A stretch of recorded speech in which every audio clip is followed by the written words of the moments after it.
sponsored by the Ashbrook Center and Ashland University. I'm Jason Ross. I'm Director of Program Development at the Ashbrook Center, and I'll be moderating today's session. Again, if anybody's having difficulty hearing the seminar, I'm going to leave these instructions on the screen for just a second longer. And hopefully, if anybody is having difficulty, you'll be able to fix your difficulty this way.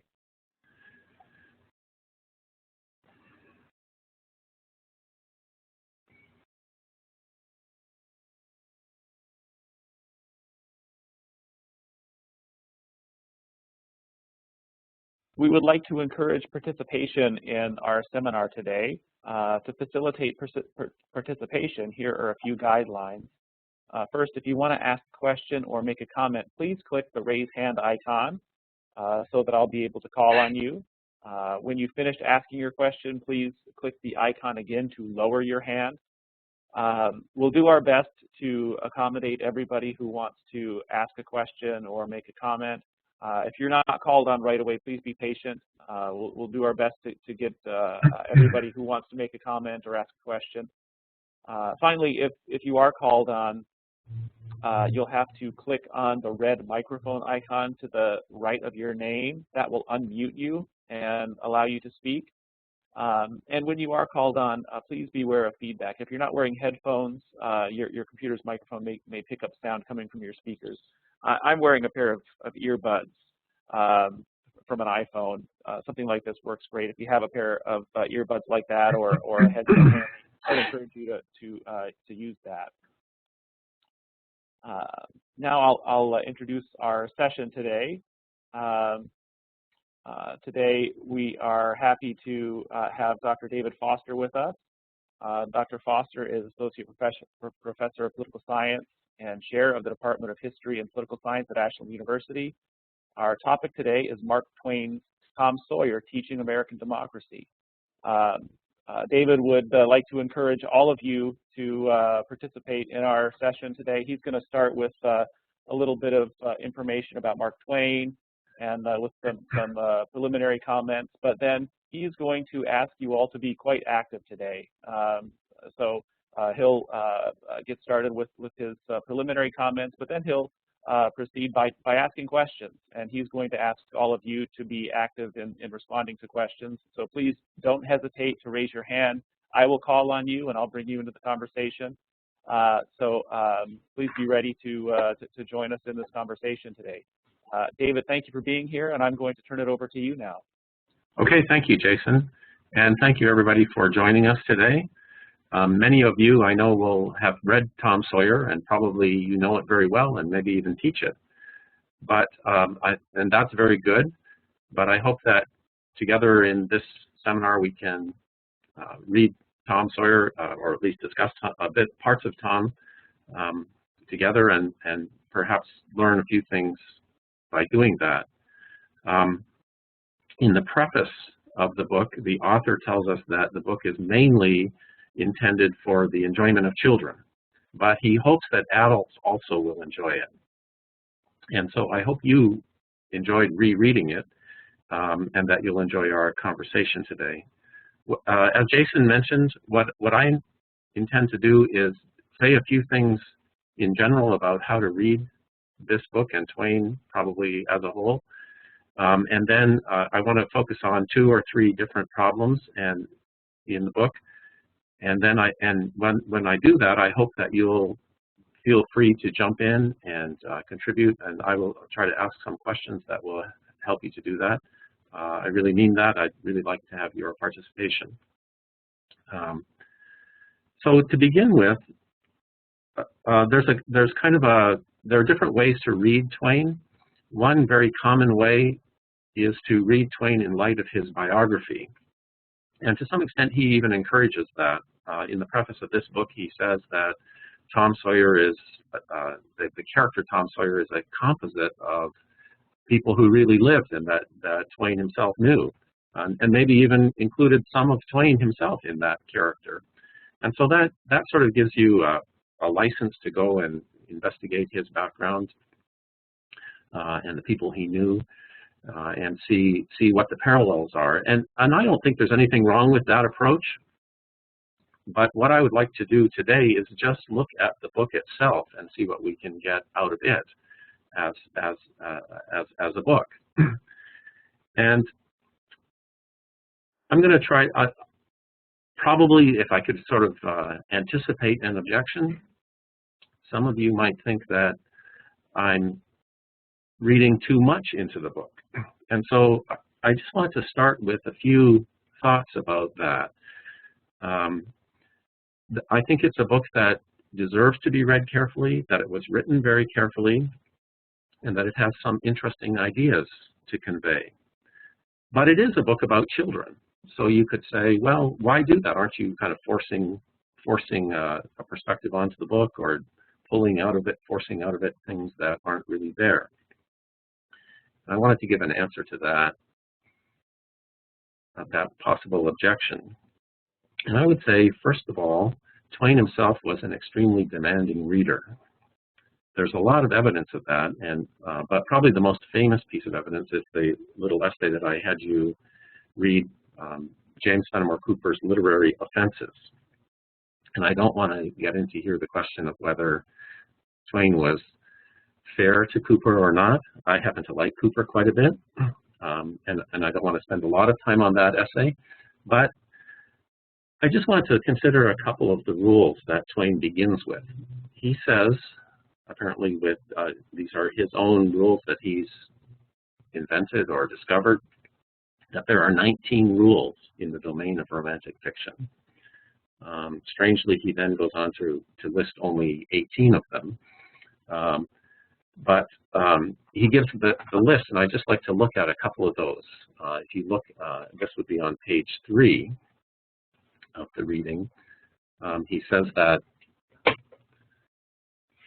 his first 2 rules have to do with what we would call plot.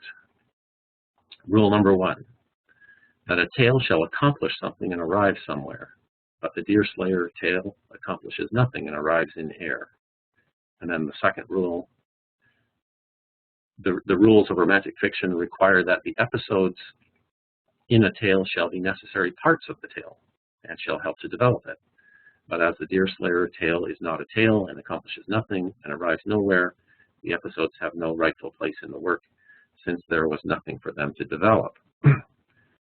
So these 2 points, that a tale shall accomplish something and arrive somewhere, I think that suggests that the episodes in a story are all part of a coherent whole, and that we can think about the whole, and then as we're reading it, we need to also be thinking about how this episode contributes to the development of that whole.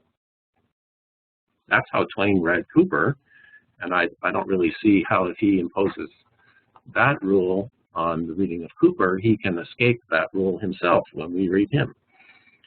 So that's one thing, that there's a kind of coherent structure or organization to the whole of a tale. That's what Twain expects when he reads someone else, and I think we can expect that of him. Then most of the rest of the rules have to do with the development of character. If you look at, for example, rules number 4 and 5, number 4 says, they require that the personages in a tale, both dead and alive, shall exhibit a sufficient excuse for being there. But this detail also has been overlooked in the Deerslayer tale. So the characters in a tale, he points out both dead and alive, and in Tom Sawyer there are a few dead characters as well, shall exhibit a sufficient excuse for being there.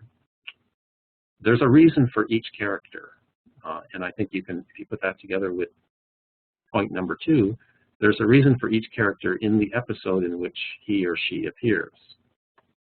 Until we really figure that out, we probably don't really understand what the tale or the episode is really attempting to accomplish.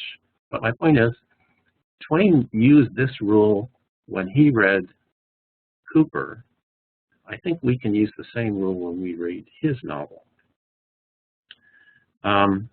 Then point number 5 refers to the conversation or the dialogue that characters have. He says that it should have a discoverable meaning and a discoverable purpose. And it should help out the tale.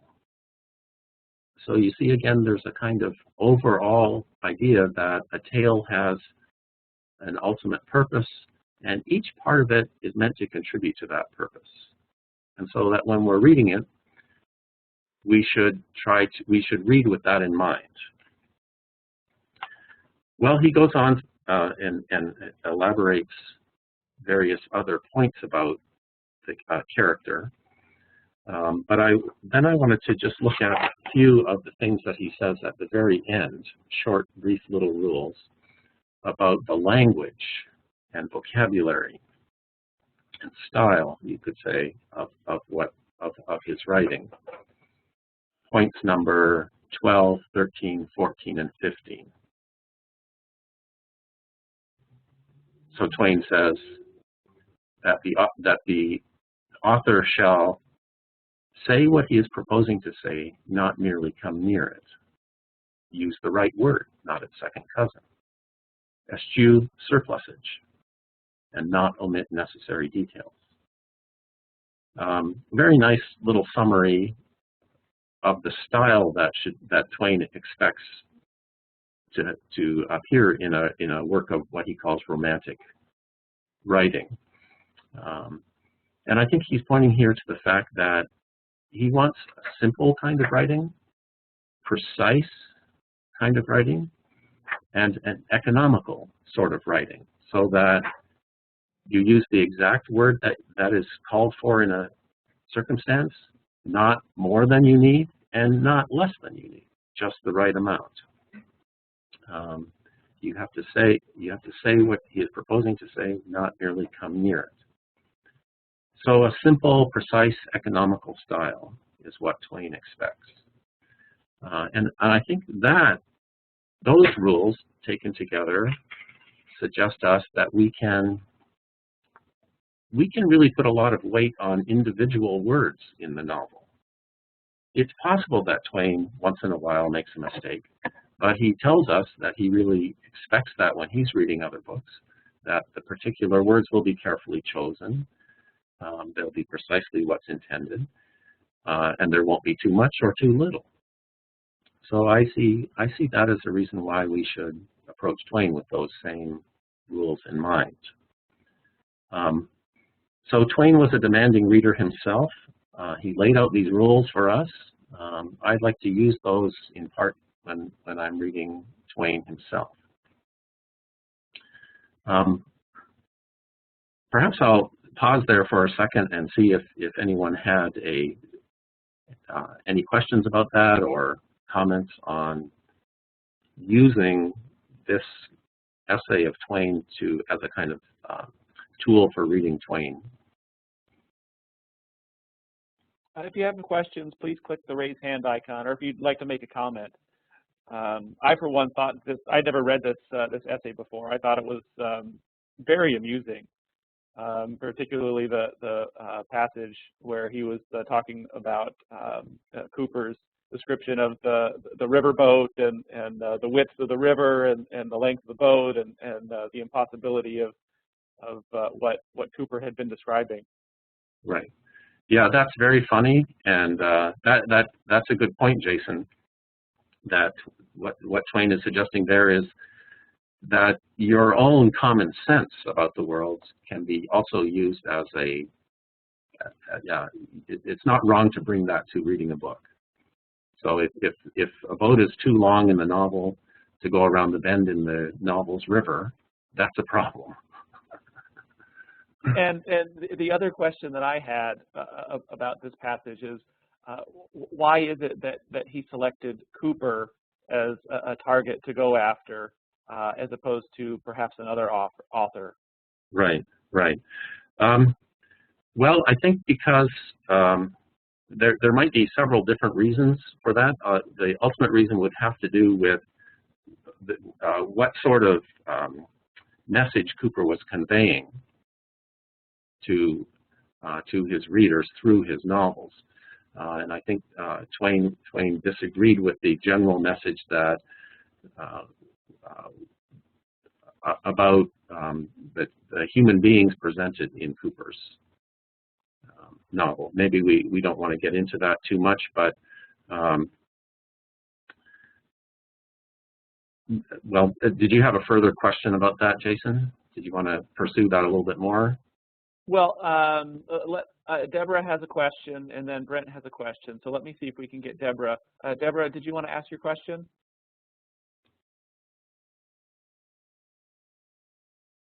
She typed in the chat window a question about when Twain wrote this essay. I'm not sure that she has a microphone, but when did Twain write this essay, the literary offensive essay? This essay was written in 1895. So it's considerably, if her point is that, yes, that comes long after Tom Sawyer was written, which was 1876. And Brent has a question. Brent, would you like to go ahead? Yes, sir. I was just curious, the essay at hand, was this his independent assessment of writing, or was he part of a community that would comment or provide commentary on writings, or is this just his independent assessment of an individual's writings? I think I'd have to say that it was an independent assessment that Twain wrote for himself. By 1895, Twain was, of course, a famous writer already, and he was part of various literary circles. He contributed a lot to important literary journals, and he wrote a lot himself, constantly writing all kinds of different things. So, but I don't think this essay was produced as any kind of as a part of a formal group of writers. It was just an essay that Twain had to he just had something he wanted to say. I think some of you might know that Twain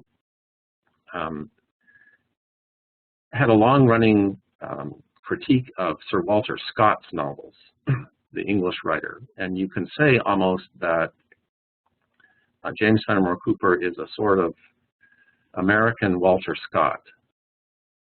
He presents a very an idea of man that there's kind of nobility in him when he's in nature, that we should respect that and in some sense admire that and try to achieve that kind of nobility.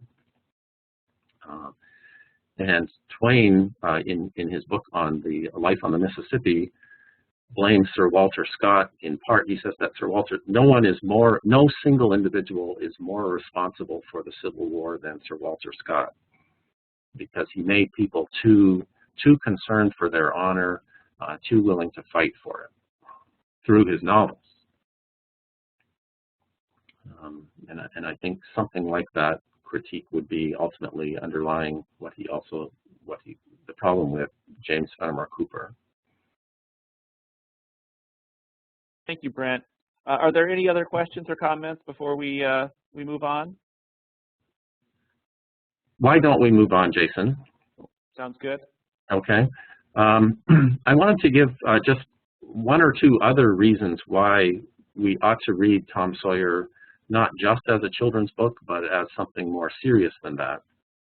And the first one is, and these reasons will start to come from the novel itself, that it's more than a cute children's story. It is that for sure, but one reason why we see that is that in the novel itself, there are a lot of times when Twain draws a parallel between the behavior of children and the behavior of adults. So let's just look at one example of that. And this example comes on page 17 of the reading.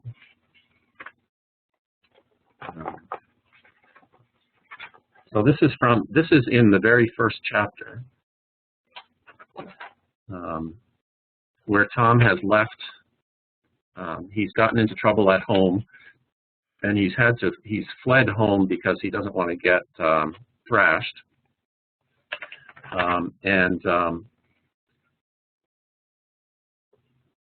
He's walking around, and just before he meets the new boy in town and gets into a fight with him, he says this on page 17, the paragraph that begins "within 2 minutes," and I wonder, Jason, if you could read that paragraph for us.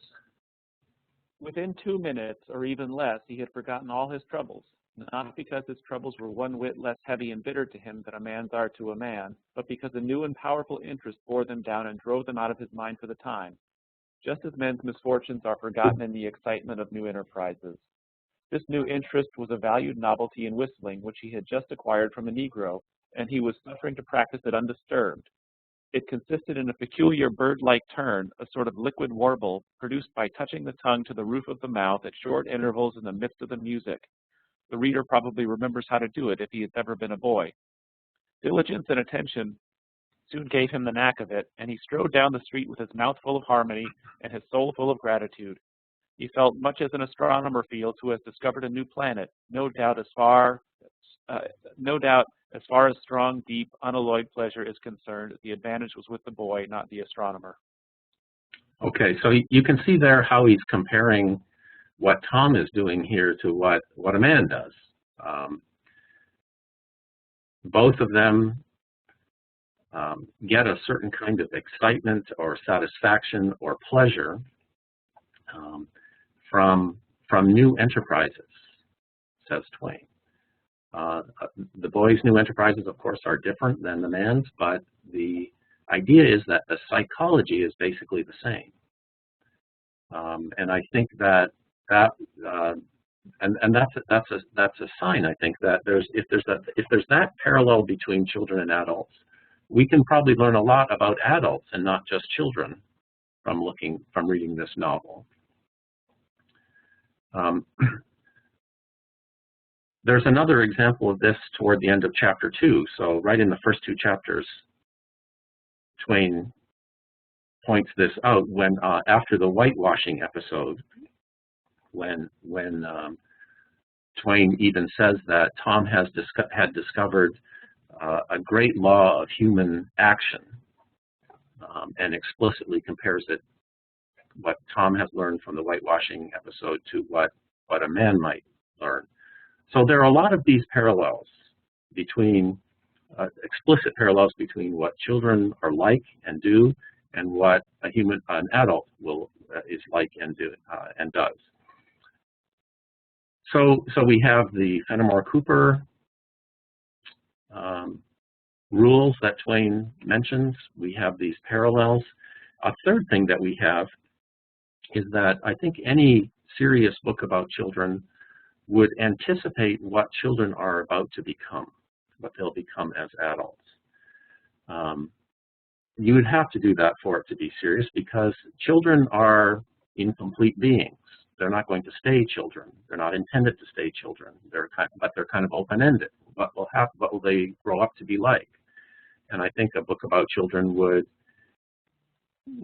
take that into account and anticipate what they'll become. At least Twain's books about children do, or at any rate, I think we can say that Tom Sawyer does. On the second or third page of the novel, we have Aunt Polly thinking about how to discipline Tom. Clearly, she's thinking ahead. What will Tom be like if I let him stay in the mode that he's now in at the moment? But there are a couple of really just pricelessly good examples of this sort of thing, anticipating what's happening to children as a way of thinking what they will become. And if you look on page 33,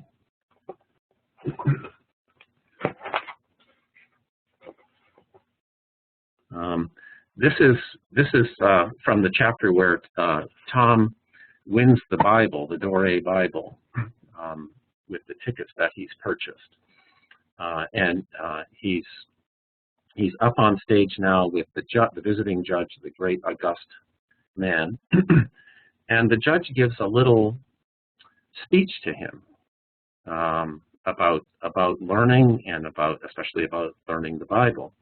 And Jason, do you see where he says, "That's it, that's a good boy"?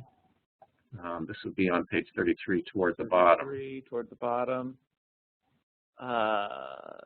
It's the very last thing on the page. Yes.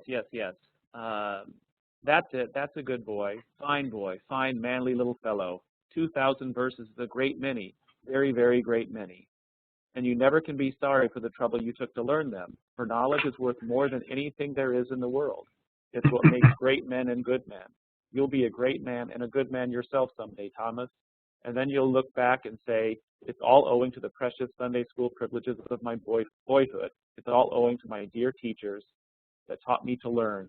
It's all owing to the good superintendent who encouraged me and watched over me and gave me a beautiful Bible, a splendid, elegant Bible, to keep and have it all for my own always. It's all owing to right bringing up. That is what you will say, Thomas, and you wouldn't take any money for those 2,000 verses. No, indeed, you wouldn't. And now, you wouldn't mind telling me and this lady some of the things that you've learned. No, I know you wouldn't, for we are proud of little boys that learn. Now, no doubt you know the names of all the 12 disciples. Won't you tell us the names of the first 2 that were appointed? Okay, thanks, Jason. So this is a little lecture on the value of knowledge, right, to a man, to a child in becoming a good man and a great man, says the judge to Tom. So he's thinking about what Tom is learning and how that will, what the upshot of that will be for him as a human being. And this raises a really interesting issue for us, right? Because the question is knowledge itself important for us as we become adults? And the way that Twain puts it, is it knowledge that makes a man a good man and a great man? And in particular, is it biblical knowledge that does that? Very important question, I think, and a very important theme that's of the whole book. And it's also something that as teachers we would be very concerned to have a good answer to that, right? Is it knowledge that makes us good and great, makes it possible to be good and great? The speaker here, the judge, the speech that he gives to Tom assumes that it is knowledge that makes us good and great. So we will have to consider that when we come to this passage, which I hope we'll come to a little bit later on. But just right now, I just want to use it to say that the book itself, there's a lot in the book where people are anticipating what is happening to Tom as a clue to what he will become. And I think that means that we can do that as well, but we have to measure those ideas by the plot and the characters that we see in the book to find out what Twain's answer to that question is. So I'm just trying to suggest that if we look at what he says about what Twain says about Fenimore Cooper, if we look at the parallels that he draws between childish behavior and adult behavior, and especially if we look at the anticipations in the novel about what children will become as adults, we can read the novel in a very serious way, looking at themes in a very serious way. And that brings me to the theme that I really would like to present or think about more systematically today, in addition to the one that we just saw about knowledge and especially biblical knowledge. But I would like to look at a passage from chapter 35, very near the end of the book, which I think is kind of the clue to what's happening in the book. So let's look there. Just a second, Jason, I'll tell you.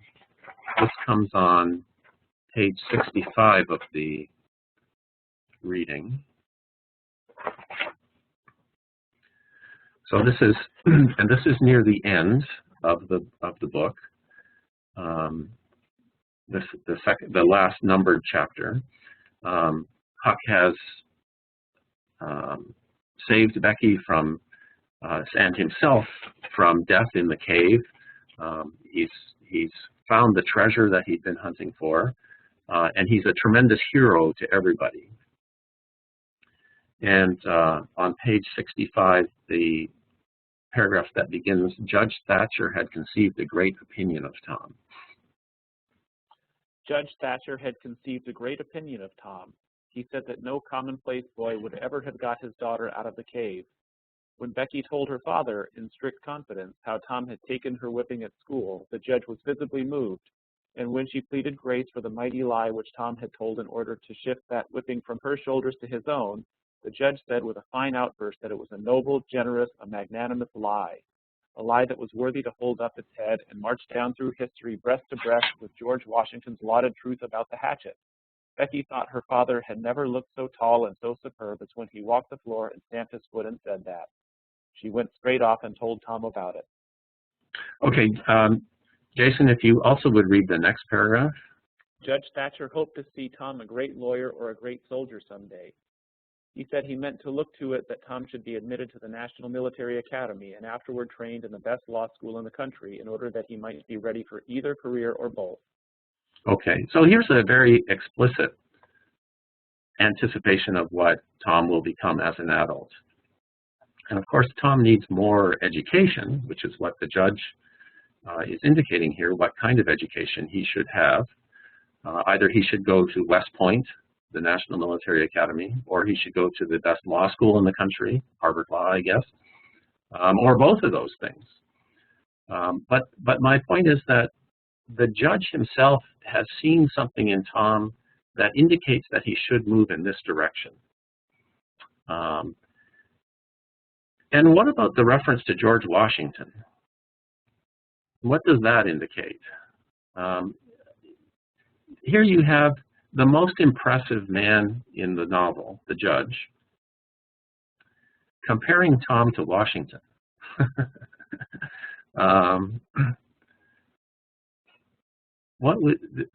Doesn't that suggest? I mean, who can be a higher standard in America than Washington? The most important founder, we could say, the leading founder and the first president of the country. Is it too much to think that the judge sees in Tom the possibility of him being something like a Washington? Maybe, obviously he won't. Nobody can be a Washington again. History doesn't repeat itself in that way.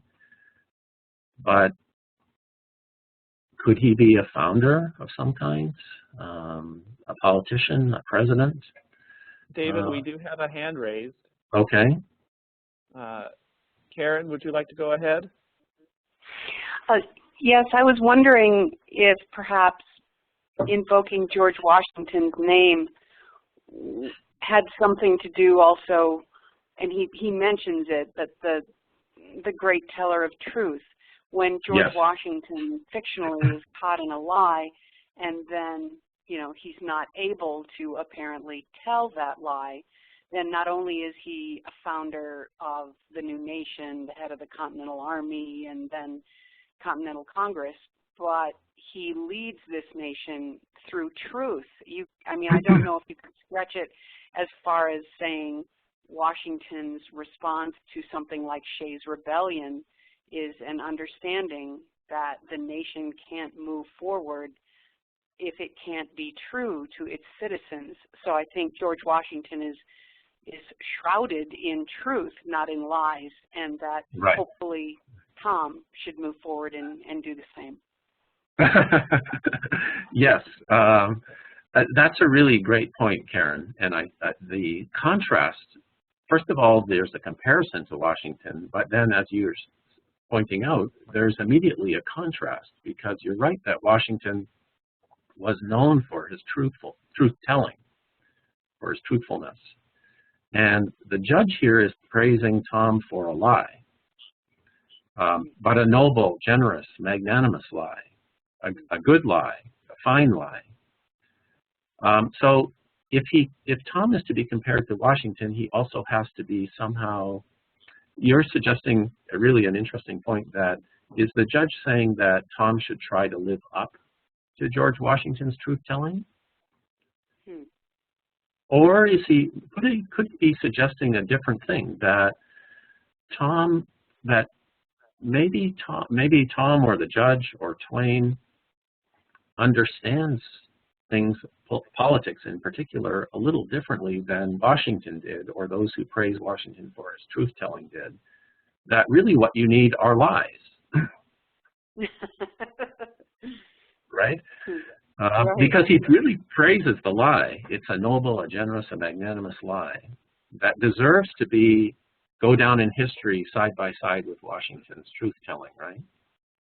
Like, is it possible that Twain is saying, really, politics requires more attention to lying than the myth or the truth of Washington really gives it? And Karen, I think I heard you say the word courage. Is that right?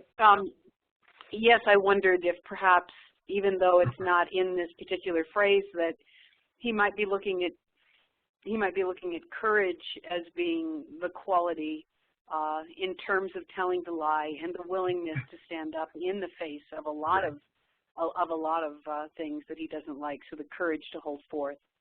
Right.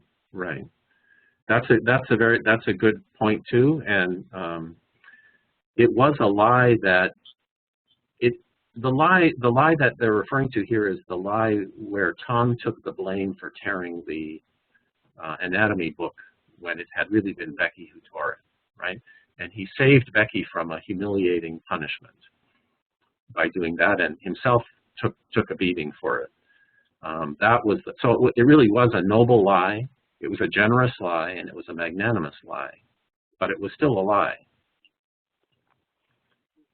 But you're right that it took a lot of courage to do that. Except for, we'd have to look at that episode a little more carefully. It did take a lot of courage, but it also made Becky completely love Tom, which was what Tom was. He was searching around. As you remember, they fell in love, and then they immediately had this kind of bitter breach between them, and that it seemed like nothing that Tom could do would overcome their differences and make Becky look on him in a good way again, until that moment when he took the blame for the anatomy book. So Tom told a lie, and he really suffered for it, but at the same time he won what he most of all wanted to get from Becky, which was her love and respect. And that seems just about as heroic an act as a boy would be capable of. Right. Yes, so I'm trying to suggest that we can read the novel, which is about children, and see in it some adult themes, but at the same time, Jason, we have to be careful not to go too far with that, right? Like he is a boy, and so he does boyish things, and this is one of the outer limits of the kind of heroism he can attain. I think probably his testimony in the trial of Injun Joe, where he testifies against Injun Joe, might be more heroic than this even, but you're right that there are limits to what a boy can really do. Karen, thank you for your question. If there are other questions, please go ahead and click the raise hand icon. But David, we have Kathleen who has a question. So Kathleen, do you want to go ahead? Yeah, just a couple things I've been wrestling with. Can you parallel this to, there's somewhere I read in here when Tom was talking about pirates and adventurers and how he would rather be that than a president, and can you parallel this then to this in the end where Thatcher is comparing him to a president. Is that some kind of maybe foreshadowing or something that Twain is putting in there? What do you think? I do think that. There are a couple of times when Twain looks ahead like that. The most important one was the one that you mentioned is very interesting, where Tom runs down. He runs through all the different things he might do to get Becky's approval and admiration. You know, and first of all, he thinks, I'll run away and be a traveler, and then she'll really be sorry that she hadn't been nice to me. And then he kind of moves through a number of other things, right? The things that you mentioned, he mentions he'll be a soldier and then come back covered with glory, or he'll be an Indian chief and burst into Sunday school, and everyone will, you know, sear their eyeballs with envy. And then he settles on being a pirate. And then there's Robin Hood. And then the comment that you make has to do particularly with Robin Hood, where Tom says about Robin Hood that it'd be much better to be Robin Hood for a year than the President of the United States forever.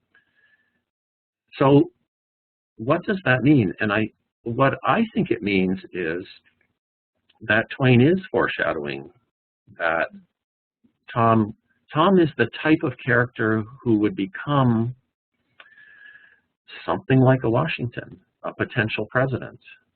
That's what he's like. I think that Twain is sort of trying to unpack what qualities of character are needed for that kind of function in society. And in the passage that you're referring to, Tom hasn't figured out how he can, whether being a president would be better than being an outlaw, let's say, an outlaw like Robin Hood. In fact, he's more tempted to Robin Hood there than he is to being a president. But I think Twain is suggesting that there's something common about being an outlaw and being president.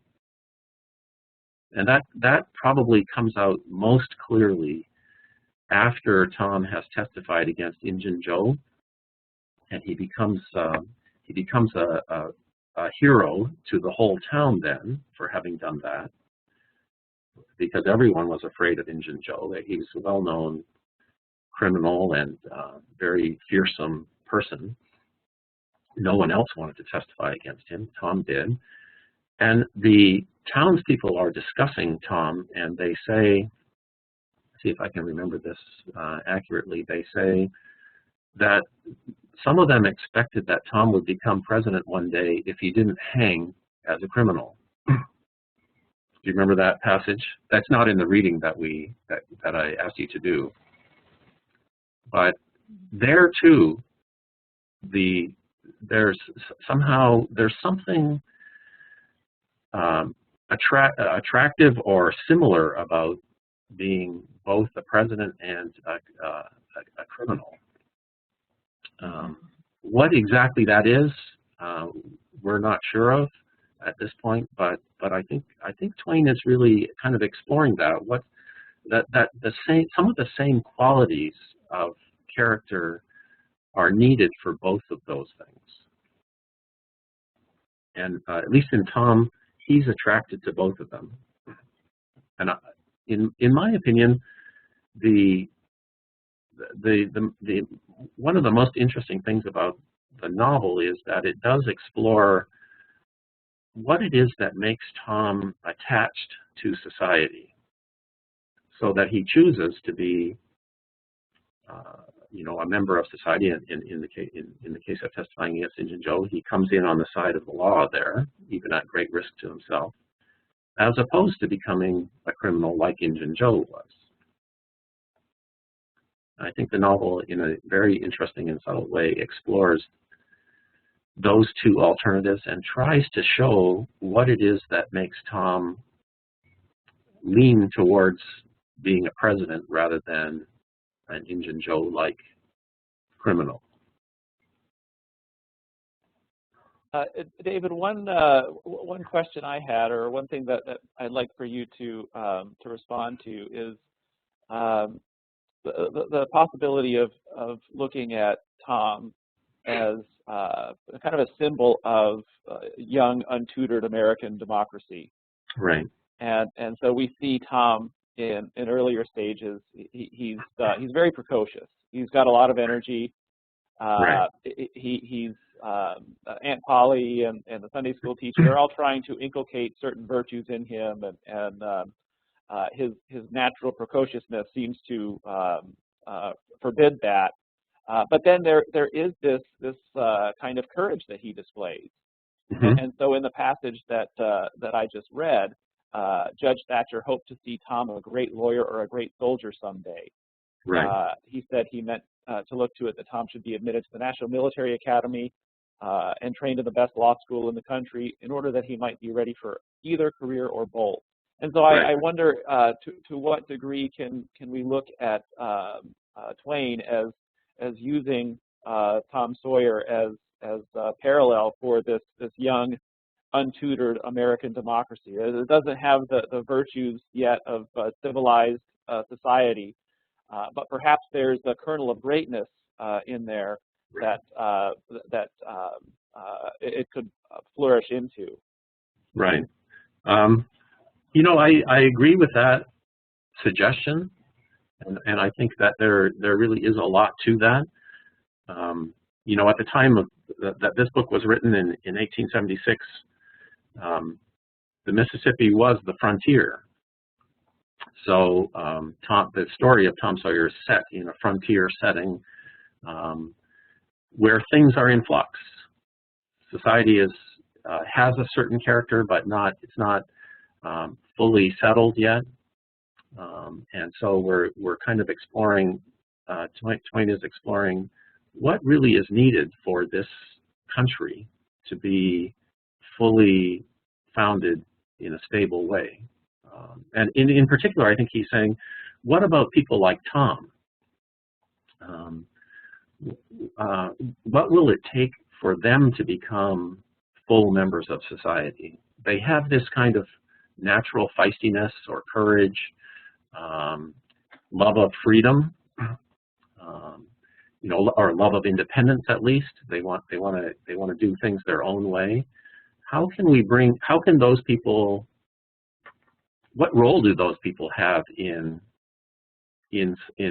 social order, in social life? I think that's a big part of the theme of the book. Do we have any other questions, comments, insights on the passage or passages that we've just been discussing? We'll give people a minute or two or a second or two to raise hands if we have questions. And if not, David, then we can move on to our next passage. Okay.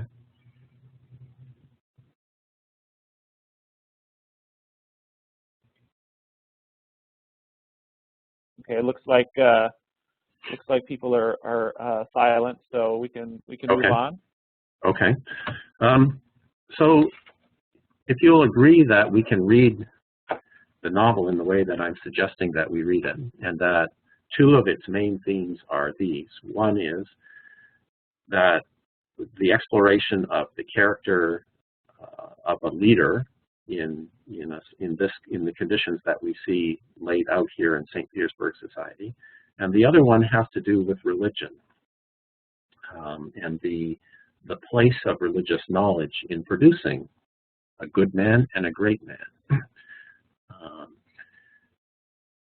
And so if those are the two main themes, and we can read the book carefully with a view to those themes, let's try to make a little bit of progress in seeing just how Twain does that.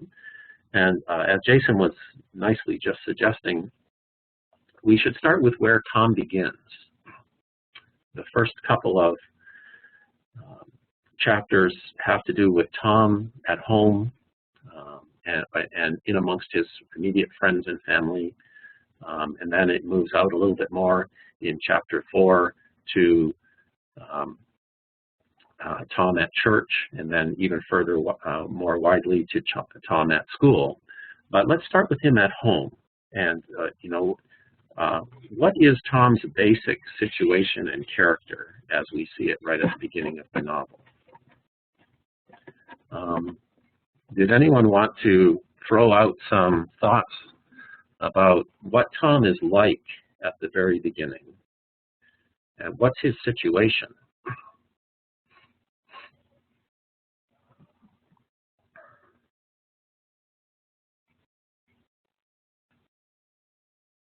Kathleen, go ahead. Well, he's living with his Aunt Polly. His mother died, and there's Mary, his I guess older cousin, who he has I think a rapport with and a respect for, and she for him. And then his half brother, Sid, who it seems to me they're like night and day. Sid is the more obedient, where Tom is the more willful, the more adventurous. Okay, good. Very good. Other thoughts? Those are all very good points. I especially like the contrast, Kathleen, between Sid and Tom. Mm-hmm. Sid is an obedient character. At one point, Aunt Polly was very pleased with Tom because she says he did stumble into obedient conduct for once. Sort of like she had to throw in that back-edged compliment, slid it right back in, backslide.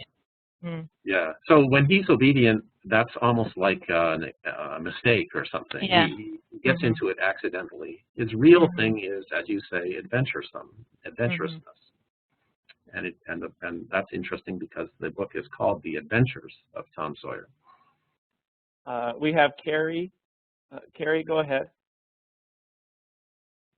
Some of my thoughts, the things that I was thinking about when I was reading the beginning, was his kind of social ability and how he's just this young kid, but he already knows people so well, like he knows his Aunt Polly so well, and how just to look at her the right way, or just to act just slightly different and to be able to get everything that he wants, or be able to, get people to do things the way that he wants, which gets him in a lot of trouble.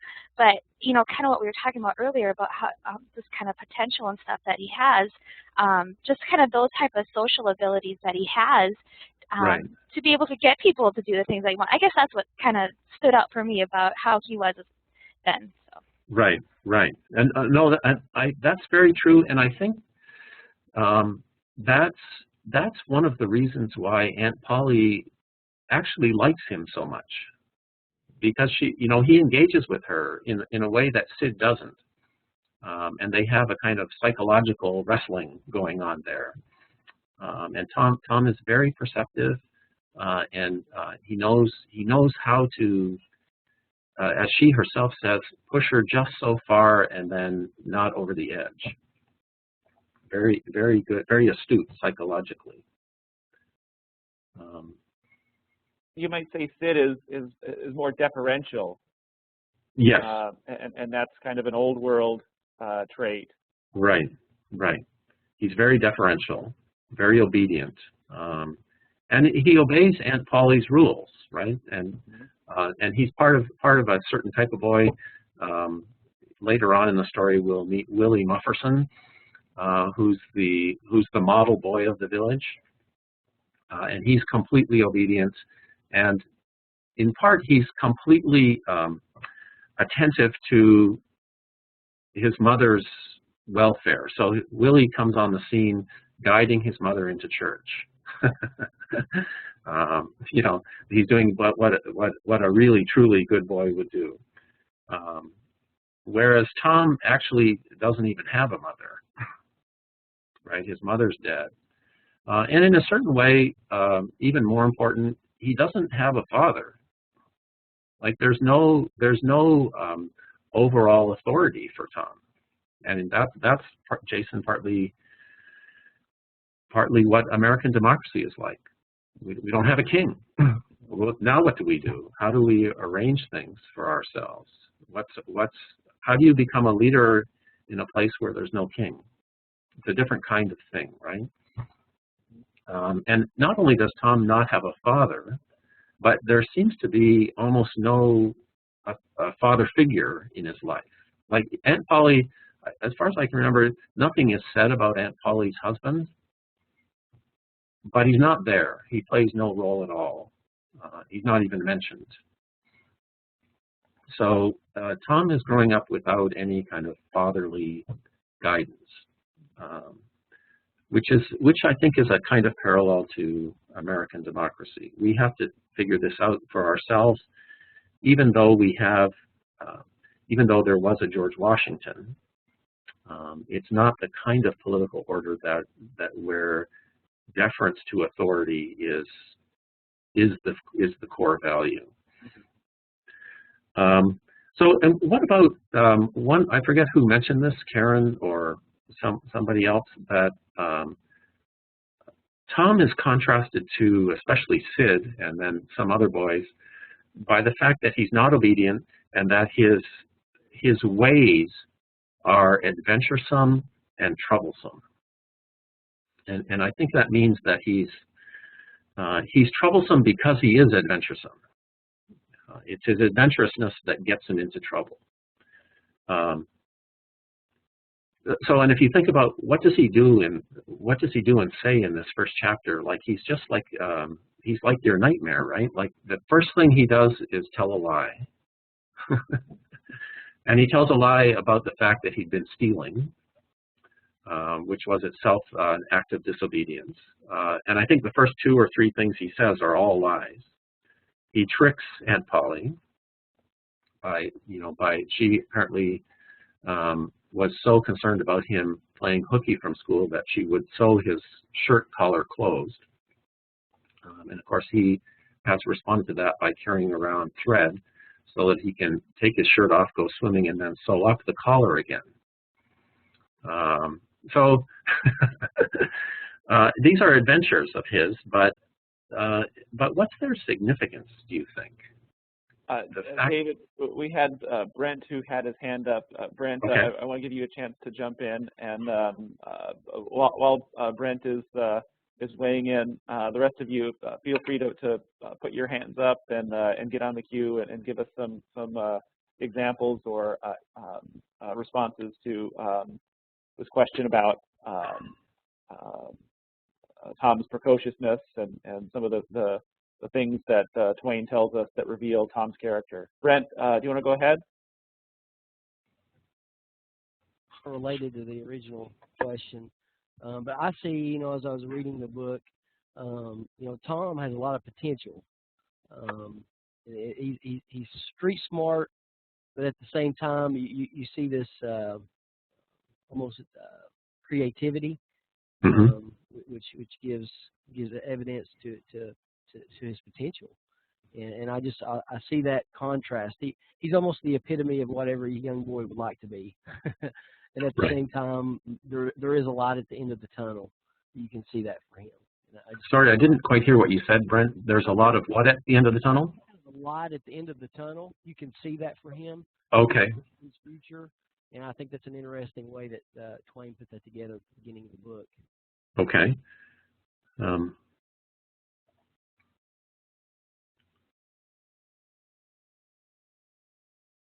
This question of what this energetic, precocious young man is going to develop into, and all of the possibilities from being president to being hanged. Right. So there's kind of, at this point, being a young boy, we don't know where he's going to end up, right? He seems to have very great talents, very great potential, but that potential could be directed in different ways. And it's the same, somehow the same adventurousness that might lead him to become a criminal, might, turned differently, lead him to become something like a president or a Washington, or a great lawyer plus a great soldier. So let's talk a little bit about Aunt Polly. No one has said too much about her. She's the authority in this family, right? Like she's the one responsible for the initial guidance of Tom. but she doesn't seem able to do that. She doesn't seem able to keep them in control, at least in the way that she would like to. Why not? Why can't she, what's her problem? Why can't she keep control of Tom? And maybe we could read a passage here, Jason. Okay. From, let me just find which one that is. It's on page 15, I think. Okay. Where Tom has just managed to escape from Aunt Polly by tricking her. Mm-hmm. So at the top of page 15, she's reflecting on that fact that Tom has gotten away again with a trick. And she says she's a sucker for those tricks by Tom. And she says, you can't learn an old dog new tricks, as the saying is. And then start from there, but my goodness. At the but top. My goodness. Yes, I see it now. But my goodness, Oh. He never plays them alike 2 days. And how is a body to know what's coming? He appears to know just how long he can torment me before I get my dander up. And he knows if I can make out, if he can make out to put me off for a minute or make me laugh, it's all down again and I can't hit him a lick. I ain't doing my duty by that boy. And that's the Lord's truth, goodness knows. Spare the rod and spoil the child, as the good book says. I'm a-laying up sin and suffering for us both, I know. He's full of the old scratch, but laws of me, he's my own dead sister's boy, poor thing, and I ain't got the heart to lash him somehow. Every time I let him off, my conscience does hurt me so, and every time I hit him, my old heart most breaks. Well, oh well, man that is born of woman is of few days and full of trouble, as the scripture says, and I reckon it so. He'll play hooky this evening, and I'll just be obliged to make him work tomorrow to punish him. It's mighty hard to make him work Saturdays when all the boys is having holiday, but he hates work more than he hates anything else. And I've got to do some of my duty by him, or I'll be the ruination of the child. Okay. So, what do you think? What is Aunt Polly's basic difficulty that makes it hard for her to discipline Tom in the way that she thinks Tom needs to be disciplined? And we have a hand, and it belongs to Shanna. Shanna, do you want to go ahead?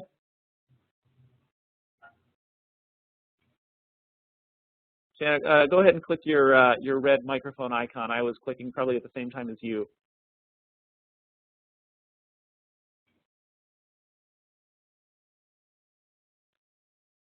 Go ahead, Shanna. Jason? Yeah, go ahead.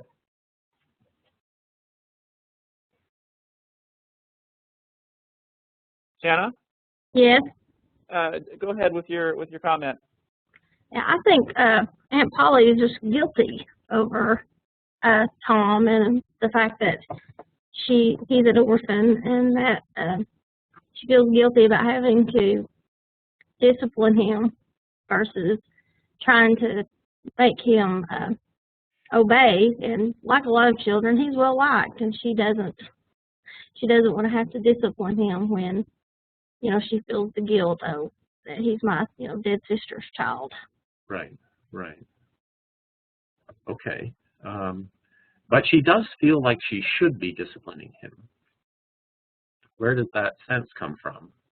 Well, I think she's got a good scriptural sense. I mean, she's coming from the Bible of saying that I should do this, and Right. like a lot of parents, she thinks, you know, she knows she should because she knows that if she doesn't give him some background, and I think a lot of his sense of right and wrong does come from her. She just is not able to see that. The right of trying to defend, you know, someone and standing up against Injun Joe. He knew that that was the right thing to do. And that comes from her, but she probably wasn't able to see that. So Right. he does get a lot of his values from her, but, you know, she doesn't. It's hard for her to see when he's, you know, playing hooky from school and doing things Right. that she knows that Right. conventionally as adults we know we're not supposed to, children aren't Right. supposed to do. Right. That's interesting. So, and she is, for Tom, the most important voice of what we should do conventionally. Mm-hmm. Right. She's the one who sort of represents society's rules to Tom. Yes. She says, if I don't discipline him, I'm laying up sin and suffering for us both.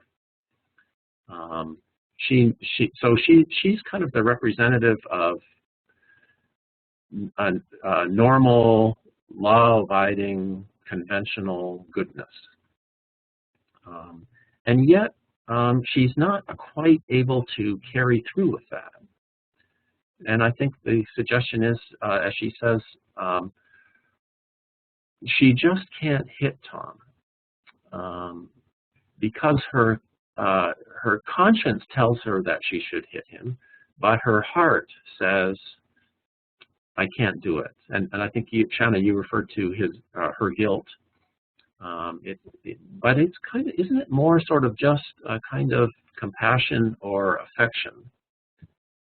It could be. It probably. And I teach school, so I know sometimes your children who are mischievous are often well-liked children. They're very likable children, and it's very hard to discipline oftentimes that child that's mischievous because they're so well-liked. And I see Tom as that type of child. That's the picture that Twain paints for me on that. Yeah, he's definitely a leader among the young boys. A little bit further on from this, when he leaves home, I guess it's in chapter 2. He's finished whitewashing and he goes out to meet his friends and they play a war game. Tom is one of the generals. Mm-hmm. So he's definitely a leader among the boys, the small children, and which means I think he's well liked. David, Kathleen has her hand up. Since we're doing this discussion, my mind is going in a lot of different directions, and I have a lot of questions here. And maybe I'm going into it too deeply, or if I'm going off tangent here, just stop me. But as we read this passage, it seems to me when Aunt Polly says, spare the rod and spoil the child, as the good book says, it seems like she's questioning, okay, this is religion, and this is how I've been raised, but I'm questioning that. And it made me say, because I don't know this, and if you could please tell me, what were Twain's religious beliefs, background? I'm getting the idea that maybe he questioned religion or had no religion, was agnostic. Can you give me some background and leads into my next question? Yes, I think he was raised as a Presbyterian in a very sort of, in the kind of church that he presents in chapter 6, I think it is, with the church service. Sort of very sort of where there's a talk about predestination and, a very small number of the elect will be saved and that sort of thing, and a very heavy emphasis on sin. But I think most scholars would say that Twain spent most of his life rebelling against that vision of religion. Okay, I kind of got that feeling. Where he ended up, it's not clear. But I think people would say that later in his life, toward the end of his life, he became very despairing, and he wrote several stories where Satan was a figure. Mm-hmm. And I think most people would say that it's unclear that he became an atheist because for one thing, he was so obsessed with the Bible and with God and with religion as a whole, and a true atheist might not be that obsessed with those things. Mm-hmm. He was very obsessed with it, but he had a hard time reconciling himself to the truth of those things, I think. And then my next question that I'm thinking is, and it goes to what you were saying, that the one theme is religion and how this makes a good person, but also going back to where you say the parallel between children and adults. Because I see in a lot of the story, there's passages with the children and superstition. And is that his parallel? Children are looking towards superstition, and then you have this other segment of adults and religion. Right. That's also a very interesting theme in the book, I think. The superstitions that he draws attention to, really, in the preface, and which which will lead him and Huck into the cemetery, and then the whole engagement with Injun Joe and the murder and so forth. Those superstitions, I think, are, what are they in Twain's, in the story at least?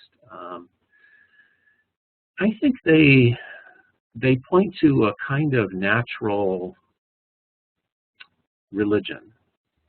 You know, the good book that he refers to here, Scripture, the Bible, that's a revealed religion. You know, and that you have to have the book in order to know about that religion, right? You have to have, because God speaks through the Bible to us. That's the record of God's engagement in the world. Whereas the superstitions, where do they come from? They somehow just are, there's no book associated with them, right? Mm-hmm. They come from the slaves partly, and just they're in the air, in the background. I think the suggestion may be that those are just kind of a sort of response of the human mind to nature. That things that somehow we can't explain everything, and in the background things are just, there are these somewhat mysterious forces out there that we can appease or use by having the right incantations, or, you know, doing the right motions. So for example, how do you get rid of warts? Well, you go at midnight into a dark forest and back up to a stump with some spunk water into it and thrust your hand in there, say a few words, turn around in a certain number of ways, and then go home. And somehow that draws out, you know, a power in nature that takes the wart off. That's how I think of it.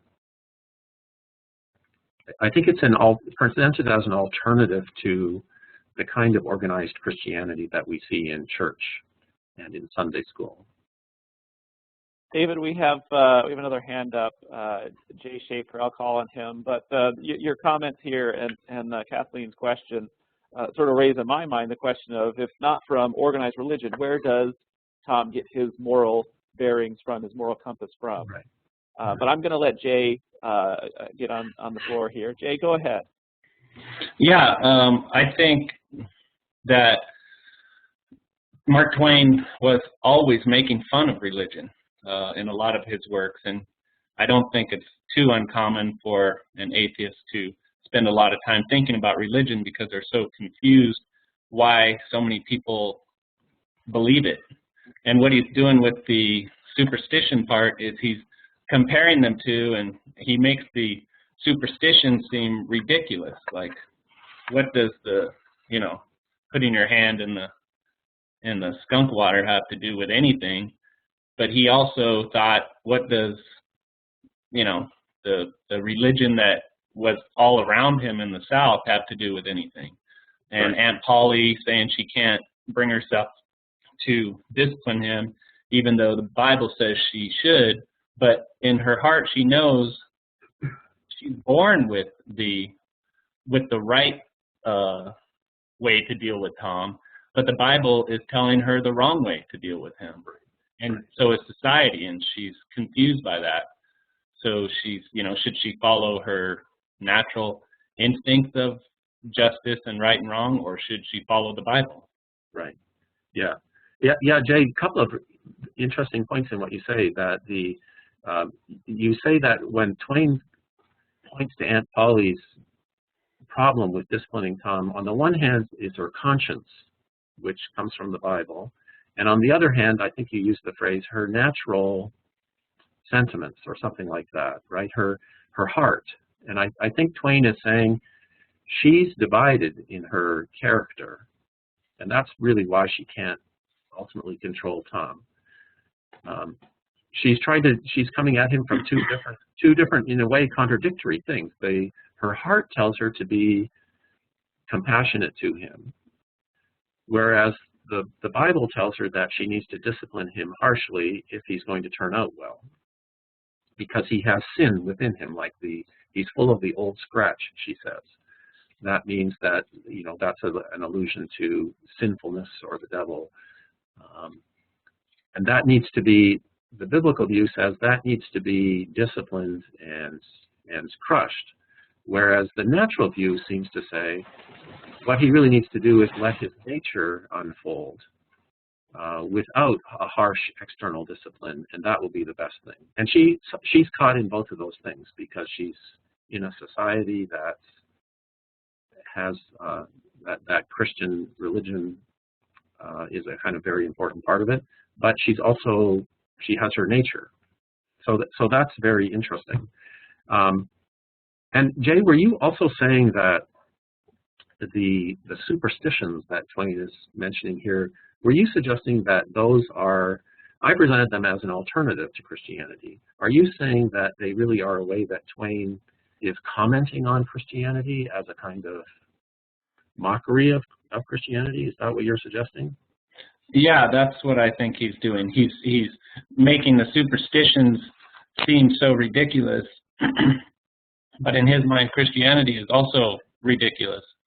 And you know, the average person doesn't see it that way. He presents both as the people who are doing it believe it, but we as the reader can think, you know, and in Huckleberry Finn, there's, you know, the hairball and the cat or whatever, and the Right. same type of thing that just, you know, how can this really have anything to do with what's happening? And one more point, I think, with the same being caught, this dilemma, Huckleberry Finn does not want to live with Aunt Polly. He wants to go and, you know, be homeless again. And he doesn't like having money, and he'd rather eat out of the trash can and smoke his pipe and Right. hang out. But society is trying to force him into another path, and religion kind of has that same, you know, forces us into that same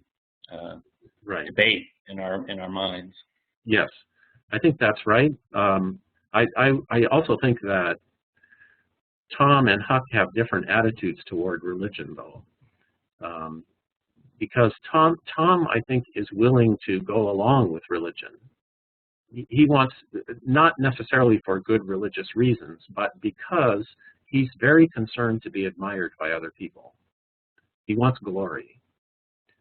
And love also. He wants to be loved by other people, but he wants that from other people, and he sees that the way to be admired in a society that takes Christianity seriously is to be seen as, you know, part of Christianity.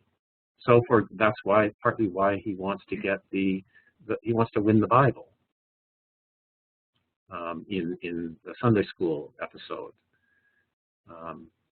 Whereas Huck is almost completely indifferent to Christianity or organized religion, and also to society, right? As you say, he just wants to go off on his own, and he's willing to live in the most minimal way.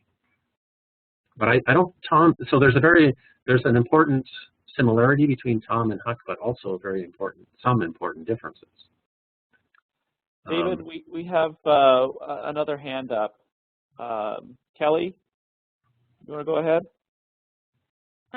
Yeah, what I was, a couple of points as we went through the discussion. A lot of the time, superstition is often linked to ignorance, whereas religion is a lot of time linked to education. So you've got that, those parallels going there, because education, it marks one of those qualities of leadership, whereas superstition is the opposite of that. But in the same respect, going along with a previous comment, you know, extremes of both of those, whether it be religion or superstition, both of those extremes become counterproductive to your desired outcome. So I can see where, you know, he is making fun of or mocking both religion and superstition simultaneously. But as far as trying to, you know, get it back down to where we're talking about this right here, that's where I kind of get lost in a lot of the language, because it's very easy to get wrapped up into the extremes of both of those. and not being able to balance them out maybe. And I see that might be what he is wrestling with as well. That Twain is wrestling with that. Right. Mm-hmm. Is there anyone who would want to make the case that Tom is somehow a good is somehow a good Christian? Like maybe we could spend just a few moments thinking about his relationship to Christianity. That is Tom's relationship. And here you might think about, you know, the 2 chapters on his being in Sunday school and in church, his general attitude towards superstition or religion. Does anyone have thoughts on that? What is Tom's posture towards Christianity?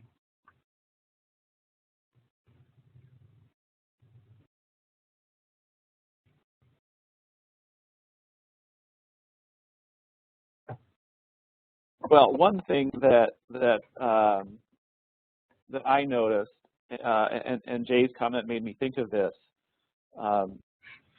was Tom sitting in the church and the pastor is going through the prayer, and Twain is saying that Tom has heard this prayer countless times before, and the words are always the same. It's almost like a chant or a ritual or an incantation. Right.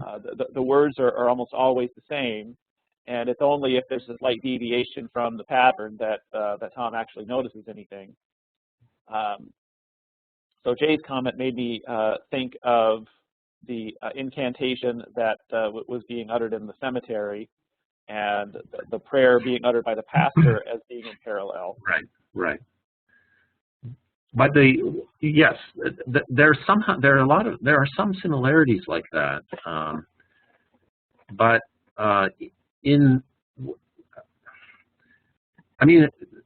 here's one funny difference though, that in the case of removing the warts, what you do is you do certain things, like you go through certain motions and you say certain things, and then the wart on its own almost goes away, right? It's sort of like, you know, if you pour water on a slope, it will flow downhill. If you say this incantation, the wart will come off. Whereas in church, that's not really what Christianity is like, right? What you have to do is say a prayer, and then God has a will and a purpose of his own, and he may or may not answer your prayer. So there's I think the superstitions are in a funny way more like science, where if you do certain things, you know certain other things will necessarily result. Whereas religion, faith, Christianity is not like that. And that's a very important difference. And to me, that's one reason why it's interesting that the discussion of the superstitions, especially the wart, how to get rid of warts, which leads the boys into the cemetery at midnight. Another person there is Dr. Robinson, who's the scientist in the story, right? And that, it makes perfect sense to me that he's there because there's this kind of similarity. There are other important reasons why he's there too. Anyway, Jason, I forget what you had another point that I'm not remembering now. Well, and Laura has just raised her hand, so I'm going to call on her. But my question, which I think would bear in on this question that you're asking about Tom's feeling toward religion. My question was if Tom is not getting his moral teaching or his moral compass from religion, and he does end up turning out to be a good sort after all, where right. does he get his moral compass from? Right, right. And so I have some thoughts about that, but I will sort of leave that question out there for you or maybe others to address. Laura, do you want to go ahead? Yeah, I just wanted to say, in your question, is Tom a good Christian, or what is his stance on Christianity? Do you think that maybe he just does what he does in life, and that he uses religion he sees the advantage of using religion for an opportunity to further what he wants to do. Right. He knows that Christianity is important to other people, so therefore he, just like everything else, he just kind of uses it for an opportunity. Is that there at all, or am I just not seeing that for what it is? No, I think that's definitely there. I mean, to me, that's one of the main lessons of the Bible, the Bible that's won by tickets episode. Why did he even want that Bible? Exactly. Well, because he says, the narrator of the story says, it's possible that Tom's mental stomach, he says, never longed for a Bible, but he really wanted the glory and éclat that came with it. That's why he did it. And of course he did it in a very, in the wrong way, right? Like from the point of view of Sunday school, he did it in the wrong way. He bought up the tickets and then claimed to have memorized all the verses, which of course is a fraud and is not the lesson that you are hoping that people are learning from memorizing the Bible. But he nevertheless used his wealth to get the Bible. Why did he do that? Well, I think for exactly the reason that you say, Laura, because he knows that that's what the society in which he wants some admiration and glory, what they respect. So he's not like a let's say that he's not himself completely on board with Christianity. He's also not he's not someone who goes around critiquing it openly and disagreeing with it. Right? He's not or trying to tear it down and so forth. And I think the reason is because he does want to be admired by people who take that as their standards.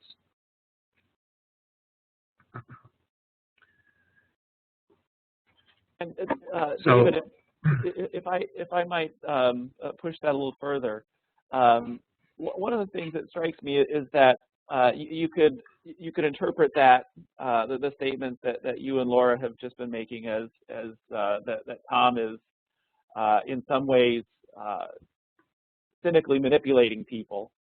On the other hand, it seems to me that Tom, as precocious as he is, he's really not an ill-willed character. Right. He just has this naive, innocent desire for people's affection and for people's esteem. Yeah. And he just genuinely wants people to like him and respect him and honor him. And he wants glory, but it's not in any way the glory of domination over somebody, but it's the glory of the affections of people. Yeah. Yes and no, I would say, Jason. I think you're right that he's not a cynical manipulator. I think that is right. But he is a manipulator. Mm-hmm. He really is a manipulator. But he manipulates, you could say, for the right reason. Like he's manipulating so that people will like him. Mm-hmm. Right? He's not manipulating to to trick people and to somehow hurt them.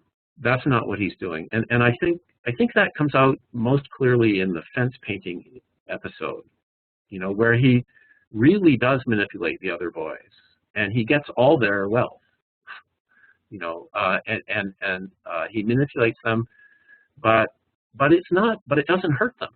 See, that's the nifty thing about Tom. It benefits them because he gives them something really cool to do. Right? But it's based on a trick and even a fraud, because he has to pretend that he likes doing the painting in order for the other boys to conceive the desire to do it. And he also has to pretend that he's not interested in Joe Harper's apple, but his mouth, he's salivating for the apple, but he's pretending that he has no interest in it. Right? He's actually manipulating them and tricking them. But I think what Twain is saying is that everyone goes away satisfied, right? Tom gives them something much better to do with their wealth than they themselves could figure out. That's part of his, what we would call his leadership style. He gives them something really interesting and new and exciting to do, while at the same time benefiting himself. And I agree with you that he's not cynical, but he really is a manipulator. Mm-hmm. And I think that same kind of quality comes out in church, or at least in the Sunday school part. But it's a little different there, in part because that's a much more serious thing that's going on in Sunday school. And of course, he's punished for his you could almost say his hubris in getting that Bible, right? When the judge and his wife say, you know, give him that nice little speech, and then ask him who are the first two disciples, and he says David and Goliath. You know, and the narrator says, let's draw the curtain of charity over the rest of the scene, because he becomes a laughing stock, right? I think the idea is he almost doesn't know the first thing about the Bible, but he's just got the glory of having that would come to someone who had won 2,000 verses, or who had memorized 2,000 verses. So I think the idea is that episode shows us a little bit about what his attitude towards Christianity is, but also doesn't let him get away with it completely. And you know, there are other, so I don't know if you want to respond to that, Jason. I would say that he really is a manipulator, but it's an interesting kind of manipulation. It's the kind of manipulation that is good for both sides, which I think is interesting. And you know, when I was thinking about that, I happened to read Franklin's autobiography, I think it is, where he says one of his rules is use no hurtful deceit. Well, I think, you know, so Franklin is saying you can use deceptions, but don't use a hurtful one. And I think Twain or Tom go along that same principle, except for maybe it's even more, because in Tom's case, I think he's not only not using a hurtful deceit, I think the suggestion is that his deceits are beneficial. You know, because in the fence painting episode, he's pointed to something higher than mere wealth. He's given the boys something higher than that, kind of satisfaction of their sense of nobility or something like that. Yeah, he never tries to coerce. The authority that he exercises over people is even if it's sometimes manipulative, it's persuasive. Yeah.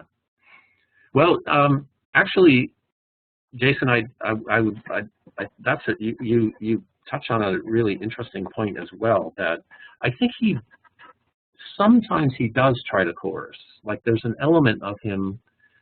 Like think about the fight with the new boy. You know, he needed to have that fight, and he was willing to have that fight because he wanted to establish his who he was in relation to the boy, right?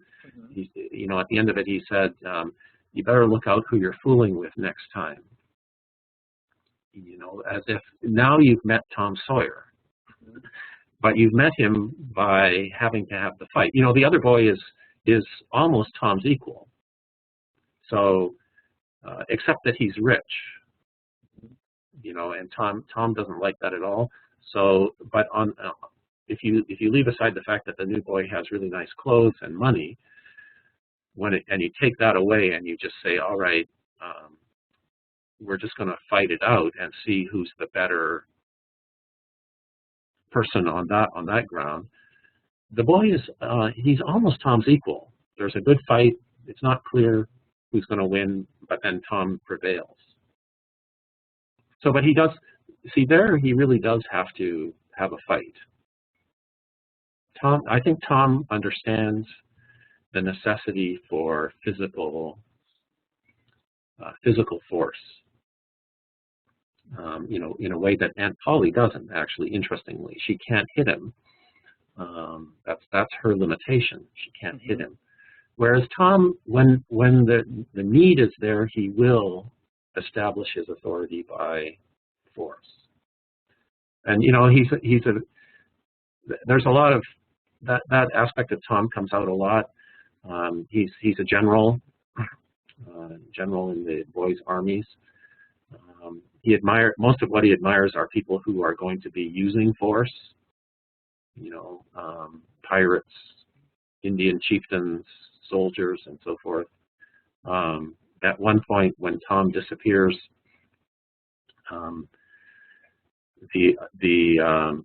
of the boys, they're all sort of saying how they knew Tom and how close they were to Tom, and one of the boys says, "Well, he licked me once," and that didn't work because almost every other kid could say the same thing. So, but I do think you're right, Jason, that he's not mean-spirited. See, that's the thing. He's not mean-spirited, but he understands the necessity for force at certain times. We have about 20 minutes left. Jay asked a question in the chat window, and Jay, I'm going to ask you if you want to jump in and ask that question. Yeah, I was wondering who's the deepest thinker in the story. You know, Tom is very clever, and I think he's doing a very good job of learning how to navigate the world that he's in. He can go back and forth from Huckleberry Finn and be comfortable there, and he can manage to win the Bible in various ways. And right. He can. Is there a character though who is deeper? You know, Yeah. Tom's clever. Right. Right. Good.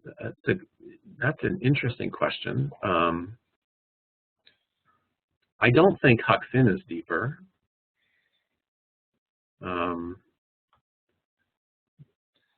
I think I would have to say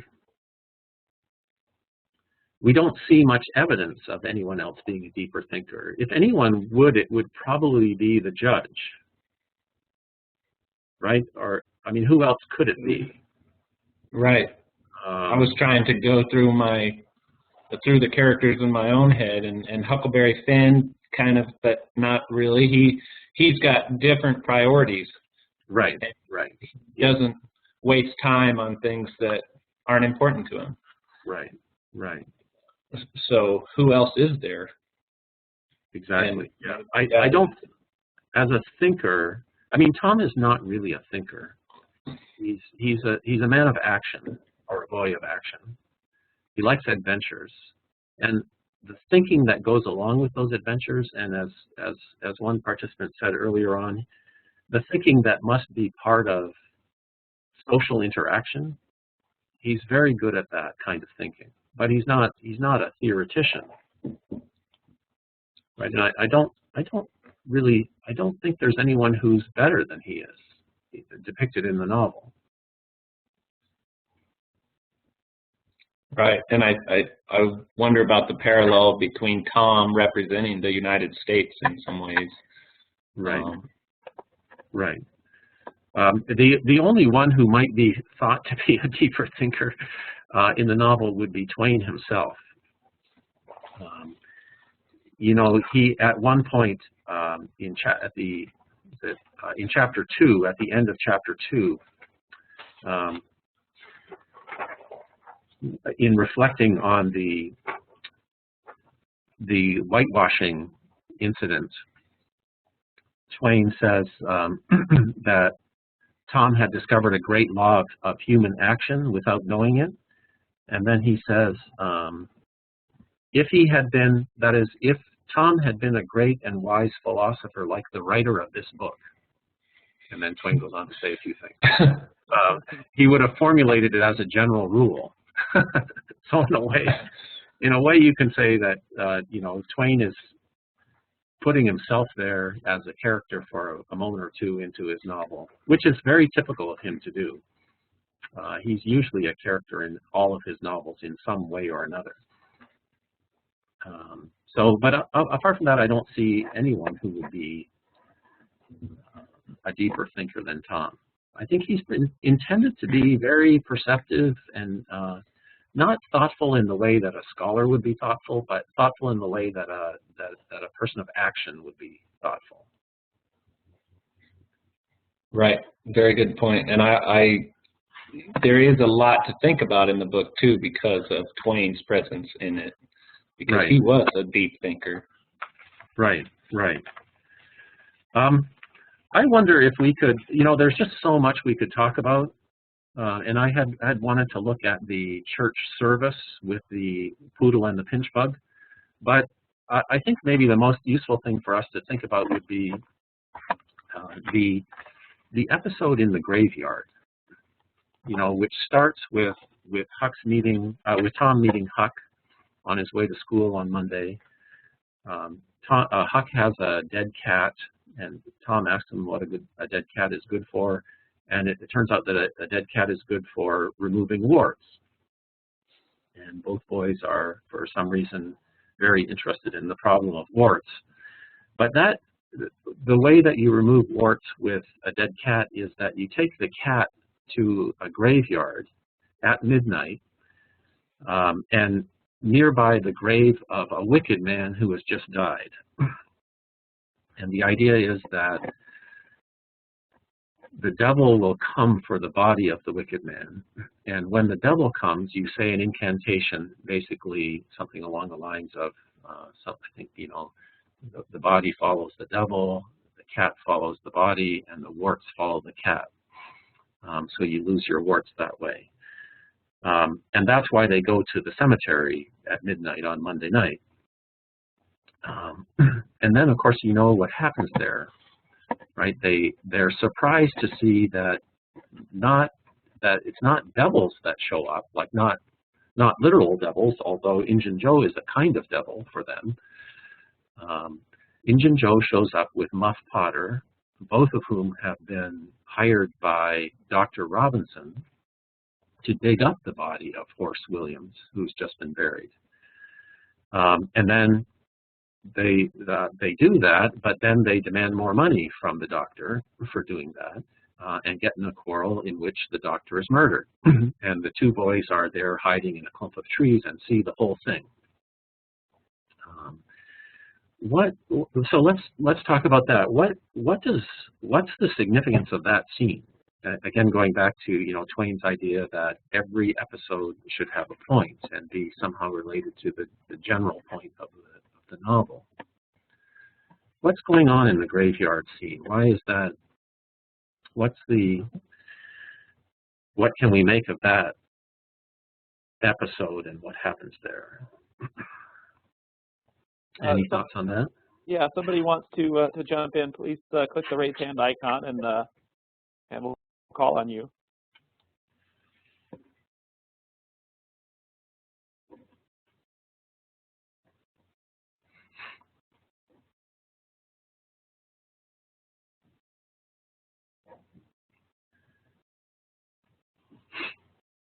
Jason, did you say that someone had raised their hand? Well, I'm waiting for someone okay. to raise their hand. I know one of you has an insight that you're itching to share. Well, does everyone know why did the doctor have to go to the graveyard to get a body? You may or may not know that. He's obviously the scientist in the story, and the graveyard is outside of town, 1.5 miles away. It's kind of isolated from the rest of the town. And it was, in those days, it was illegal to use a cadaver for dissection. And the reason was that there was a doctrine of bodily resurrection. That when you bury a person, when a person dies and you bury that person, they can't go to heaven unless their body is intact. So you bury them, and then either God comes and takes them to heaven, or the devil comes and takes sinful people to where he takes them. But for that, the body has to be there. So what the doctor is doing is something illegal, which is why he's out at midnight and with these two very shady characters. You know, the doctor is a respectable man, but he's out in the cemetery at midnight with Injun Joe and Muff Potter trying to dig up a body. And David, Jennifer doesn't have a microphone, but she made this point in the chat window that he's trying to do medical research. He's trying to do medical research, right? To dig up this corpse so that he can do his medical research. Right. So that's why he's doing it, but he has to break the law to do that.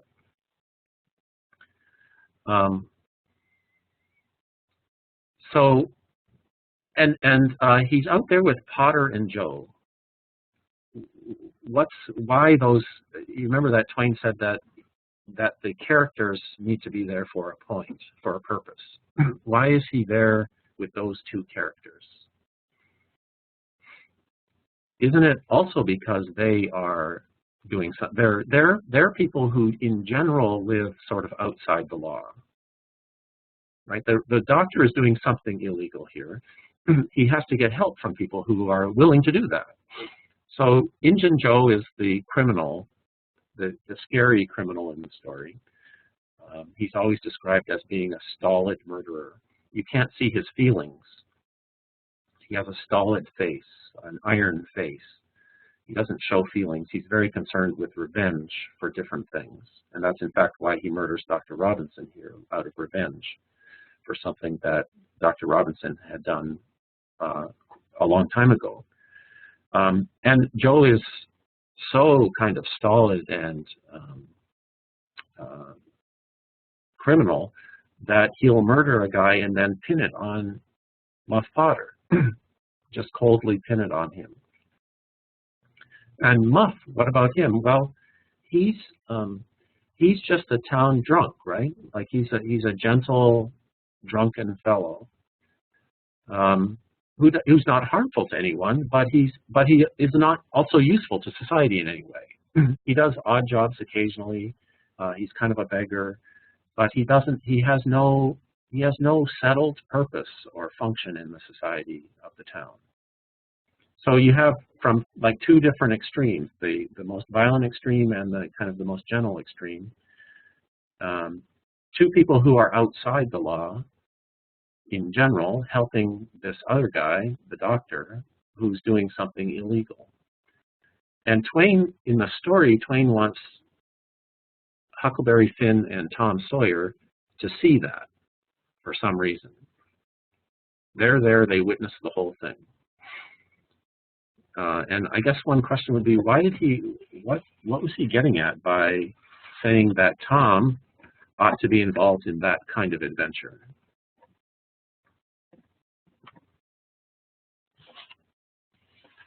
Yeah, what does Tom learn by witnessing this?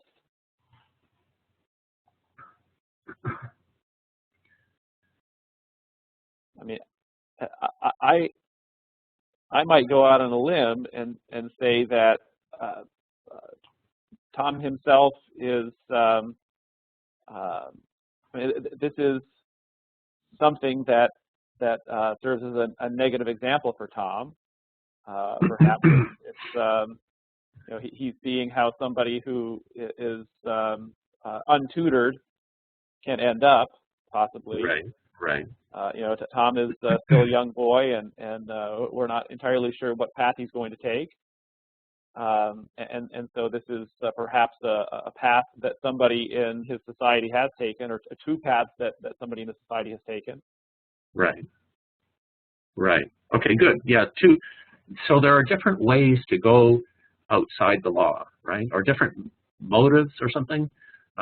We saw from, the problem that Aunt Polly has in disciplining Tom that he's somehow not perfectly within the law. She's trying hard to bring him within conventional order, but it's not easy to do. And here we see different ways of being outside the law. Like you can be sort of a gentle, useless way, like Muff, or you can be in a criminal way outside the law. But the interesting thing is that the doctor, I think he's the most interesting one, because he's a guy who, in order to bring benefit to society by being a good doctor, he needs knowledge of anatomy, which he can't get because the law says it's illegal for him to dissect cadavers. So he's really different from, his motive is different, right? Like he's trying to get the cadaver so that he can do what will be necessary to benefit society. So I think like there are three different ways of being outside the law kind of depicted here. And the boys are watching those three ways. And I think, Jason, you're kind of suggesting, is it possible that they're kind of, as looking at these three things, they're looking at three options that they themselves might head in? And I think if you start thinking about that, wouldn't it be likely that, think about who would Huck most likely become? Well, Huck is a very gentle boy, right? He hates violence of all kinds. If he grows up in the way that he started, isn't he most likely to end up something like Muff Potter? He can't become a doctor. He doesn't go to school. He's not interested in that. He's not violent enough to become Injun Joe. His likely future is something like Muff. But what about Tom? Like, he's the more interesting character. Who's he like? I think we can say he's not going to be Muff Potter. He has too many virtues and too much energy for that. So he's either going to be something like Injun Joe or something like Dr. Robinson.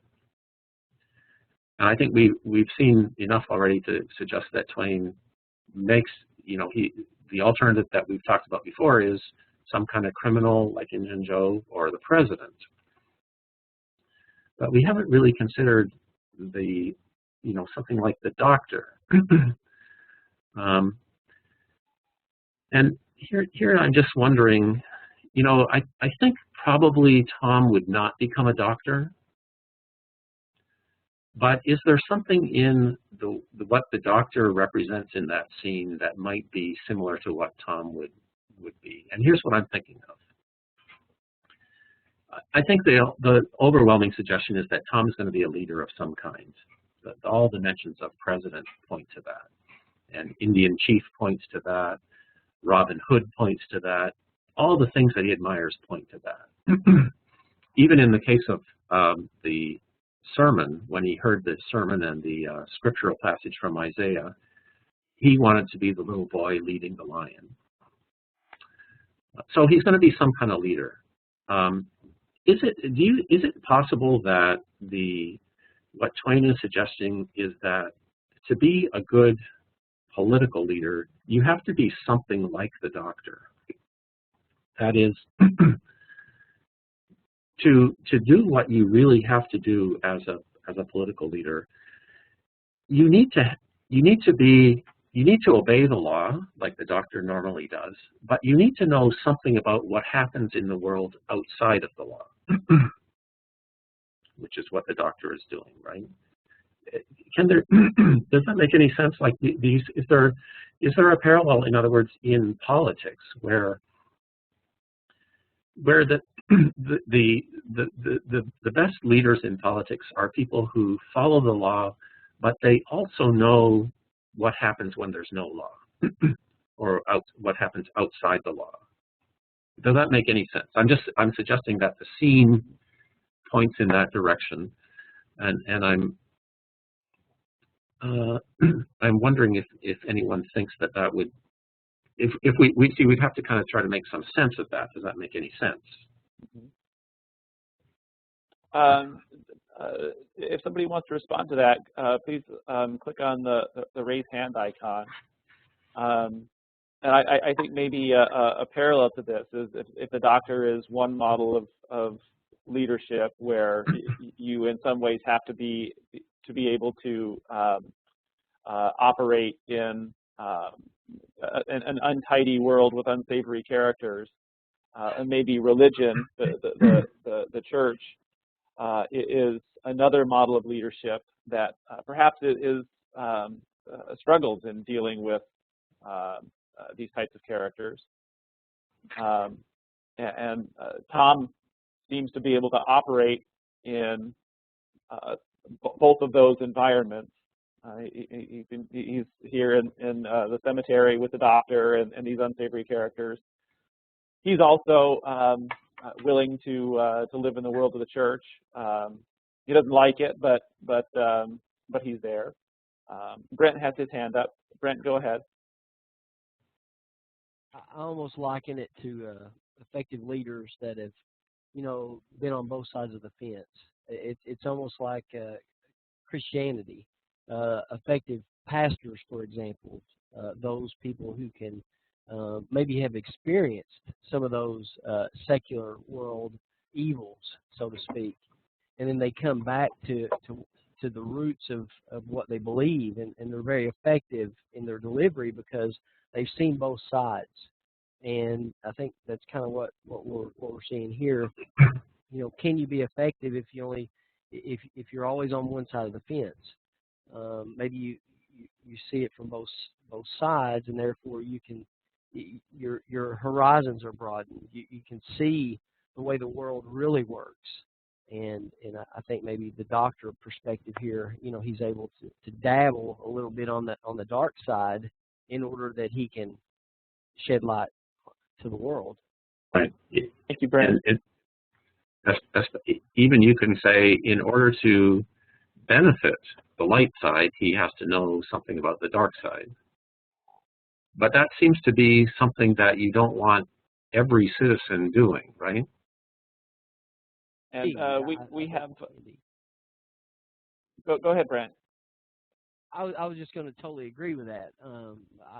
I agree. Not everybody needs to be that person, but I think those that are very effective in our society and that can make a difference in our society are those people that can balance both of those sides of the fence, so to speak.